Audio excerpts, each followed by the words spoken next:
मणिपुर चक्र साधना किसको करना चाहिए, किस प्रकार से करना चाहिए और कौन से रुद्राक्ष हैं जो कि मणिपुर चक्र को बैलेंस करते हैं, इसके बारे में इस वीडियो में चर्चा करेंगे। मैं हूं wing commander doctor Santosh Sharma, white lotus university के संस्थापक।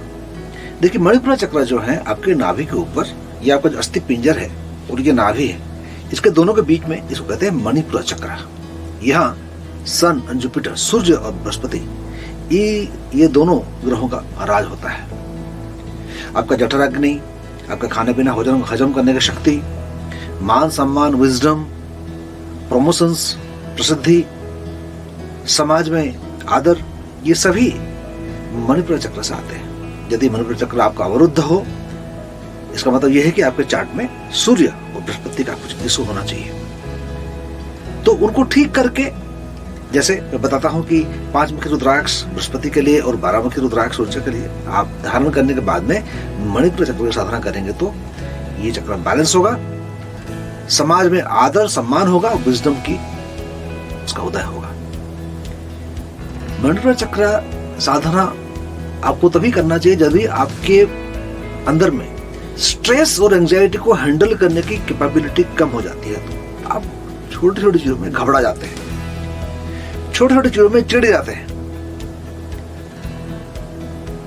कोई भी स्थिति ऐसी पैदा हो जाए जहां का स्ट्रेस हो, मुझे यह बताइए कि जीवन में कहां स्ट्रेस नहीं है, किसको चिंता नहीं है, लेकिन आप हैंडल कर नहीं पाते हैं तो आप शिकार हो जाते हैं डायबिटीज के, ब्लड प्रेशर के, बीपी के पेशेंट बन जाते हैं आप।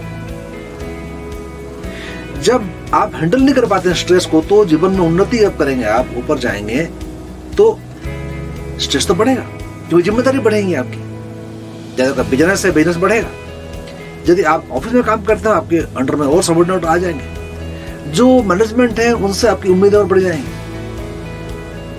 तो ये जरूरी है कि मणिपुर चक्र को बैलेंस किया जाए। जैसे बताया, रुद्राक्ष के बारे में बताया मैंने, अभी बताने वाला हूं कि ये चक्र साधना किस प्रकार से करें। यदि आप 5 मुखी और 12 मुखी रुद्राक्ष पहनते हैं तो ये चक्र साधना जरूर ही करना चाहिए आपको। उसके लिए क्या करना होगा, अपने दाहिने हाथ बाएं हाथ को इस प्रकार से जोड़ लीजिए, लेफ्ट थंब को राइट थंब के नीचे रखिए।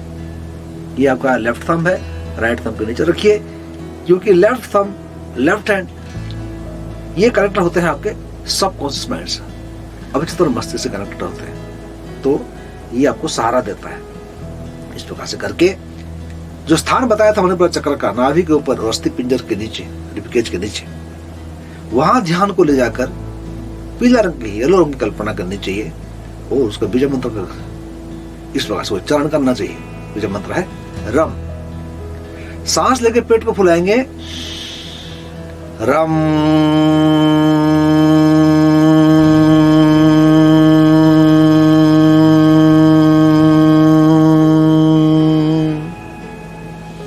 इस प्रकार की आप साधना करेंगे 3 मिनट प्रतिदिन, 30 दिन करेंगे तो निरुपाध बन जाएगा और आपका चक्र बैलेंस हो जाएगा। जब भी जीवन में चिंता बहुत घेरे, जब भी आपको लगे कि टेंशन बहुत बढ़ रहा है, हैंडल नहीं कर पा रहे हैं, नींद नहीं आ रही है, अस्मिता का सवार हो चुका है, आत्मसम्मान की हानि महसूस करते हैं, इंफीरियरिटी कॉम्प्लेक्स से आप पीड़ित हैं, तो आप मणिपुर चक्र साधना जरूर ही कीजिएगा।